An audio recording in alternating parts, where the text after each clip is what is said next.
Hello, તો આજે આપણે કરીશું વોટ સ્ટાન્ડર્ડ ડેવિએશનનો મતલબ શું છે. આપણે આજે જાણીશું કે શું છે સ્ટાન્ડર્ડ ડેવિએશન.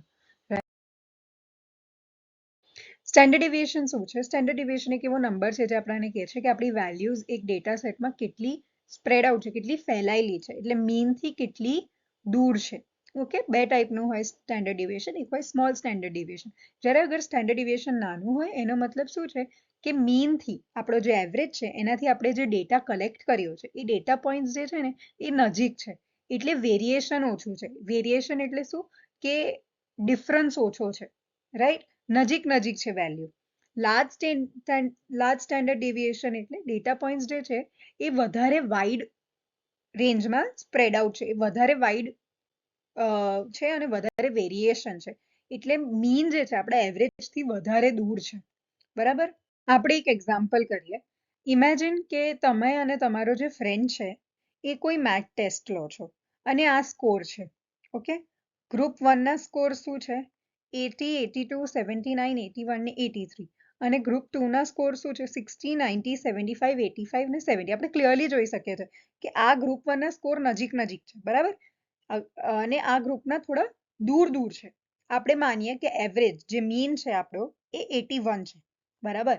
હવે 81 ની આ ગ્રુપ 1 ના નજીક નજીક છે એવરેજથી, રાઈટ? આપણો અગર આ 81 જે છે એ મીન છે, એવરેજ છે, એનાથી આ બધું નજીક નજીક છે. બરાબર? સ્કોર્સ ક્યાં છે ગ્રુપ 1 માં? તો 79 થી 83 ની વચ્ચે જ છે, તો less variance. Okay, standard deviation small છે, વેરિયન્સ ઓછું છે, ઓછો ડિફરન્સ છે મીનથી બધા ડેટા સેટનો, વેલ્યુઝનો. ગ્રુપ 2 માં શું છે? 60, 90, 75, 85, 70.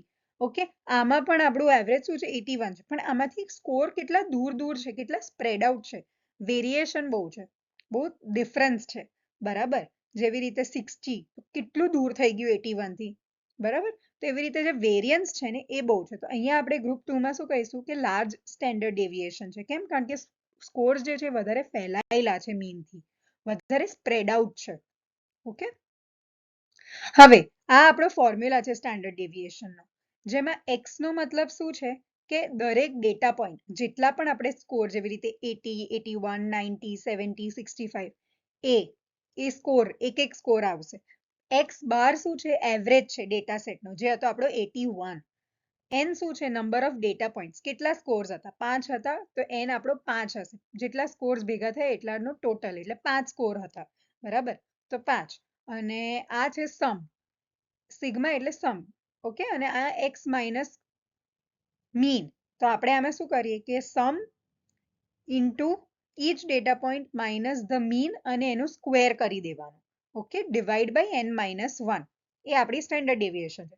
તો સિમ્પલ ટર્મ્સમાં આપણે શું કરવાનું? પહેલા આપણે એવરેજ ફાઇન્ડ કરવાનું. આપણી પાસે જેટલો પણ ડેટા છે ને, જેટલા બી નંબર્સ છે ને, જેટલા બી આપણે કલેક્ટ કર્યા, જેટલા બી છોકરાઓનો રિઝલ્ટ આવ્યો, આખા ક્લાસમાં અગર 60 છોકરાઓ છે તો 60 છોકરાઓના માર્ક્સનું સમ કરવાનું અને પછી એનું મીન એટલે એવરેજ કાઢવાનું.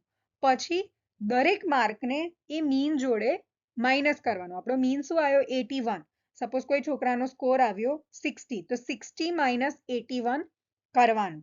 ઓકે, અને જે રિઝલ્ટ આવ્યું ને 60 માઇનસ 80 નું, એને સ્ક્વેર કરી દેવાનું. પછી એવી રીતે જે 60 છોકરાઓને જે સ્ક્વેર કરેલું જે કર્યું હતું ને આપણે મીનથી માઇનસ કરીને પછી એમનું સ્ક્વેર કરવાનું, એ સ્ક્વેર્ડનું એવરેજ કાઢવાનું. એટલે એ બધા સ્ક્વેર્ડ સ્કોર્સને પ્લસ કરવાનું અને જે છેલ્લે આન્સર આવે ને એનું એવરેજ કાઢવાનું. અને એ જે એવરેજ છે ને એનું આપણે પછી સ્ક્વેર રૂટ કાઢી દેવાનું. એ આપણું સ્ટાન્ડર્ડ ડેવિએશન છે. ઓકે, હવે કેમ સ્ટાન્ડર્ડ ડેવિએશન ઇમ્પોર્ટન્ટ છે? તો સ્ટાન્ડર્ડ ડેવિએશન એટલે ઇમ્પોર્ટન્ટ છે કારણ કે આપણને હેલ્પ કરે છે એ જાણવામાં કે આપણો ડેટા કેટલો કન્સિસ્ટન્ટ છે. બરાબર? આપણે જે ફાઇન્ડ કરવું છે એનાથી કેટલો જોડાયેલો છે, એ આપણને હેલ્પ કરે છે બે અલગ અલગ ટાઈપના ગ્રુપને કમ્પેર કરવામાં. સપોઝ આપણે જાણવું હોય કે કોઈ પર્ટિક્યુલર ટેસ્ટ થયો, બરાબર, તો એમાં આપણને જાણવું છે કે સપોઝ સેક્શન એમાં લોકોએ કેવું પરફોર્મ કર્યું અને સેક્શન ડીમાં કેવું પરફોર્મ કર્યું. તો આપણે બે ક્લાસનો એવરેજ કાઢીને જોઈ શકીએ કે આ ક્લાસનો એવરેજ 81 હતો, જ્યારે બીજા ક્લાસનો એવરેજ 60 હતો. તો આપણે શું કહીએ કે હા ભાઈ, સેક્શન એ નો એવરેજ 81 હતો એટલે સેક્શન એ વધારે સારું પરફોર્મ કર્યું મેથ્સના ટેસ્ટમાં. બરાબર? આઈડેન્ટિફાઈ આઉટલાયર્સ. આઉટલાયર્સ શું?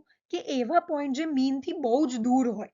અને જે નોર્મલ ડેટા છે ને, જે નોર્મલ વેલ્યુઝ છે એનાથી પણ બહુ દૂર હોય. જેવી રીતે આપણે કર્યું કે સપોઝ પેલો જે ગ્રુપ 2 ના સ્કોર્સ હતા 60, 79, 80, 85 ને 90, બરાબર? તો એમાં આઉટલાયર શું છે? 60 અને 90, કારણ કે એ મીનથી જે એવરેજ વેલ્યુઝ હતી 79, 81, 85 એનાથી બહુ દૂર હતા. તો 60 અને 90 આપણા આઉટલાયર થયા. આઉટલાયર એટલે શું? એવી વેલ્યુઝ, એવા નંબર્સ જે બીજા બધા નંબર કરતા બહુ દૂર ને બહુ જ અલગ હોય, બરાબર?